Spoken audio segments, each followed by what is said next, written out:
La primera vez que contesté a la extensión 404, una voz extrañamente parecida a la mía me dijo que en 8 segundos iba a levantarme y abrir el armario eléctrico del pasillo norte.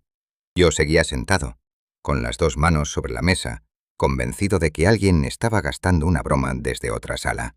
Entonces saltó una alarma de temperatura en el pasillo norte y, sin pensarlo, me puse de pie. 8 segundos después estaba abriendo aquel armario. Me llamo Samuel Corral, tengo 32 años, y desde enero trabajo como técnico de operaciones en un centro de datos a las afueras de Burgos. El edificio pertenece a una empresa llamada Arconte Sistemas y funciona las 24 horas con turnos tranquilos dedicados a vigilar pantallas, revisar temperaturas y atender alarmas. Mi primera guardia completamente solo empezó un martes de marzo a las 11 de la noche, ya que el compañero que debía cubrir conmigo se había puesto enfermo.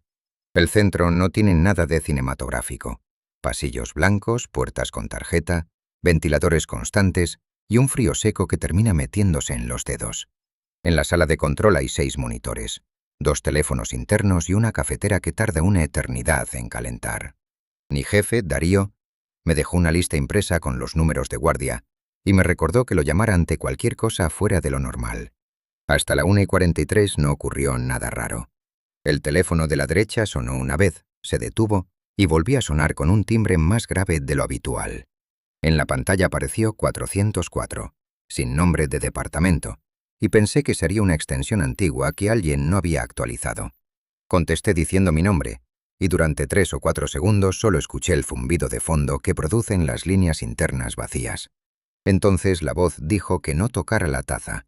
Miré el café que había dejado junto al teclado, todavía lleno, y pregunté quién era. La voz no respondió a eso. Dijo que iba a girarme hacia el monitor 3, ver una alerta amarilla y golpear la taza con el codo al levantarme. Me quedé quieto por puro orgullo, mirando el monitor 1, hasta que un piquido apareció a mi derecha y giré la silla casi de forma automática. Mi codo rozó la taza, aunque conseguí sujetarla antes de que cayera. Al otro lado escuché una respiración corta, seguida de una risa que reconocí antes de querer reconocerla.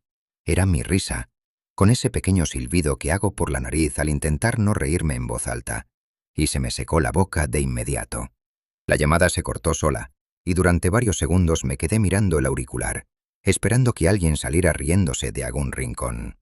Busqué la extensión 404 en la hoja que me había dejado Darío, luego en el directorio digital y finalmente en el panel de administración del teléfono. No aparecía en ninguno de los 3 sitios. Había una 403 del almacén técnico y una 405 de mantenimiento, con el número intermedio borrado por completo. Llamé a Darío a la 1:57, y al no obtener respuesta repetí la llamada 2 minutos después hasta que saltó el buzón. Le dejé un mensaje diciendo que había recibido una llamada extraña desde una extensión no registrada, y que quizá alguien estaba probando el sistema. A las 2:06 volvió a sonar, así que dejé que sonara 6 veces mientras miraba la cámara de la sala de control, buscando a alguien en el pasillo. Nadie apareció, y el registro de accesos decía que yo era la única persona dentro del área técnica desde las 11:22. Al 7º timbre levanté el auricular, decidido a no hablar primero. Mi voz dijo que a las 2:09 fallaría el sensor de la puerta B12 y que tendría que reiniciarlo desde el cuadro del pasillo norte. También añadió que al abrir el armario encontraría el interruptor Q7 bajado, pese a que yo recordaba haberlo revisado al empezar el turno. Miré la hora del teléfono. Faltaban casi 3 minutos. El sensor falló a las 2:09 exactas. Caminé hasta el pasillo norte con una linterna pequeña, no porque hiciera falta, sino porque llevar algo en la mano me hacía sentir menos expuesto. La puerta B12 parpadeaba en rojo, y el panel indicaba pérdida de comunicación. Abrí el armario eléctrico y encontré el interruptor Q7 en posición baja. Aquello ya no podía encajar con una simple broma de oficina. Ahí fue cuando empecé a tener miedo de verdad. En lugar de levantarlo, fotografié el cuadro con el móvil, regresé a la sala y llamé otra vez a Darío, que seguía sin responder. 2 minutos más tarde, la temperatura del pasillo B comenzó a subir lentamente, de modo que terminé volviendo al armario y rearmé Q7 para no arriesgar los equipos. En cuanto el interruptor subió, sonó el teléfono de la sala y contesté con el corazón acelerado. Mi propia voz dijo 4 palabras. Sabía que lo harías. No parecía una grabación, pues había respiración, pequeñas vacilaciones y el mismo ruido de ventiladores que yo tenía alrededor. Le pregunté qué quería y, por primera vez, respondió a una pregunta. Debía esperar hasta las 3:17. La línea quedó muda, y pasé los siguientes 40 minutos revisando registros, cámaras y conexiones para encontrar una explicación técnica que me permitiera reírme de todo aquello por la mañana. A las 3:10 descubrí algo peor que las predicciones, ya que las llamadas figuraban como recibidas sin mostrar ningún origen. 7 minutos después, todas las luces de la sala parpadearon una vez. Los monitores siguieron funcionando gracias al sistema de respaldo, mientras el teléfono de la derecha quedó encendido sin emitir un solo sonido.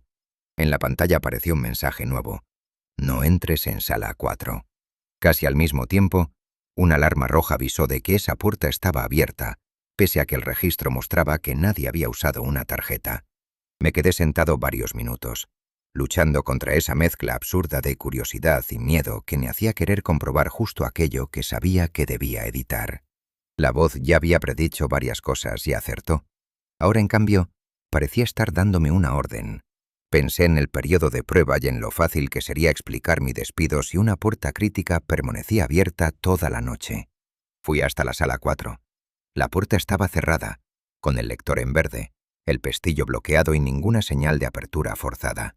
Miré por el pequeño cristal de seguridad y vi únicamente filas de armarios negros, con sus luces verdes y azules parpadeando en la oscuridad. Desde el pasillo escuché entonces mi teléfono interno, que había dejado en la sala de control, sonar a través del altavoz. Corrí de vuelta y llegué justo al terminar el timbre. En la pantalla vi una llamada perdida de la 404 con una duración de 0 segundos. Debajo encontré un mensaje de Darío, enviado a las 3:22, que decía: no vuelvas a contestar ese número. Me quedé allí hasta el amanecer sin tocar ninguno de los teléfonos. Darío llegó al centro a las 6:40, casi 20 minutos antes de que terminara mi turno, y entró sin saludar. Cerró la puerta de la sala de control y me pidió que relatara todo desde el principio, incluyendo las frases exactas que había escuchado.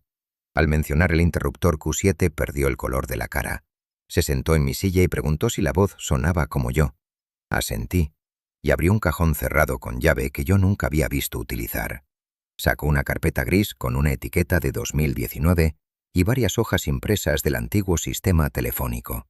La extensión 404 figuraba allí como sala de respaldo, un espacio desmantelado durante una reforma 6 años antes, de modo que el número había sido eliminado junto con todos sus terminales. Darío me contó que el problema empezó con Raúl Mena, un técnico de 39 años que hacía exactamente mi turno. Durante varias noches recibió llamadas desde la 404 y aseguró que quien hablaba era él mismo, unos minutos por delante, anticipando cosas pequeñas que luego ocurrían. Al principio lo tomó como una broma. Más tarde empezó a obedecer, pues algunas instrucciones parecían evitar fallos reales. La última noche siguió todas.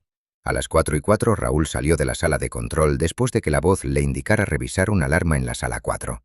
Las cámaras le mostraron entrando por la puerta y el sistema registró su tarjeta con normalidad. 2 minutos más tarde la puerta volvió a abrirse desde dentro sin que nadie saliera al pasillo, y Raúl jamás apareció en otra cámara. Darío me enseñó la denuncia, el informe de búsqueda y una fotografía de la tarjeta de Raúl encontrada sobre el suelo de la sala 4. La empresa retiró la extensión 404, cambió la centralita y prohibió dejar a un solo técnico durante la noche. Con los años esa norma terminó relajándose. Le pregunté por qué me había dejado solo, y bajó la mirada antes de responder. Mi compañero había avisado con poca antelación. No encontraron sustituto y Darío decidió asumir el riesgo, dado que llevaba casi 2 años sin registrarse otra llamada. Me pidió perdón sin excusas y prometió que esa noche él mismo se quedaría conmigo para revisar el sistema. Acepté por una razón bastante poco heroica. Necesitaba el trabajo. Dormí 4 horas. Regresé a las 10:30 y encontré a Darío ya sentado frente a los monitores. Había desconectado el teléfono de la derecha, retirado el cable de red y colocado el auricular dentro de un cajón. Durante la primera hora casi no hablamos, como si mencionar el número pudiera hacer que volviera a existir. A la 1:43 sonó el teléfono de la izquierda. Los dos nos quedamos inmóviles. La pantalla no mostraba 404, sino puesto 2, que era el nombre de mi teléfono desconectado y guardado en el cajón a menos de 2 metros. Darío abrió el cajón sin tocar el auricular y comprobamos que sería sin cable, sin corriente y con la pantalla completamente negra. El teléfono de la izquierda continuó sonando hasta que Darío me ordenó no contestar, y esta vez obedecí. El timbre se detuvo al 9º tono. Justo entonces, el aparato desconectado dentro del cajón encendió su pantalla durante un segundo. En letras verdes apareció mi nombre junto a la hora 1:44, como si yo estuviera realizando una llamada desde aquella línea muerta. Antes de poder reaccionar, el altavoz se activó solo. Escuchamos mi voz describiendo lo que ocurriría a continuación. Darío apagaría la centralita, yo retrocedería hasta la puerta y en menos de un minuto, la alarma de la sala 4 se encendería. Darío arrancó el cable de alimentación antes de que la frase terminara, dejando los dos teléfonos apagados. 40 segundos después, la alarma de la sala 4 se encendió. Darío cogió su chaqueta y me dijo que salíamos del edificio. No discutí, no miré las cámaras y tampoco fui a comprobar la puerta, porque ya había entendido el patrón que Raúl tardó varias noches en comprender. Cada predicción acertada hacía que la siguiente orden pareciera razonable, hasta que obedecer dejaba de sentirse como una elección. Atravesamos el control de acceso y esperamos dentro del coche de Darío hasta que llegó el equipo de la mañana. Ya a las 7:12 entramos con otros 3 técnicos. Revisamos la sala 4 y no encontramos nada fuera de lugar. El sistema sí guardaba una llamada saliente desde mi puesto, iniciada a la 1:43 y terminada 7 minutos después. Duraba 7 minutos y 6 segundos. Darío copió el registro en una memoria USB antes de que alguien pudiera borrarlo y me acompañó a casa.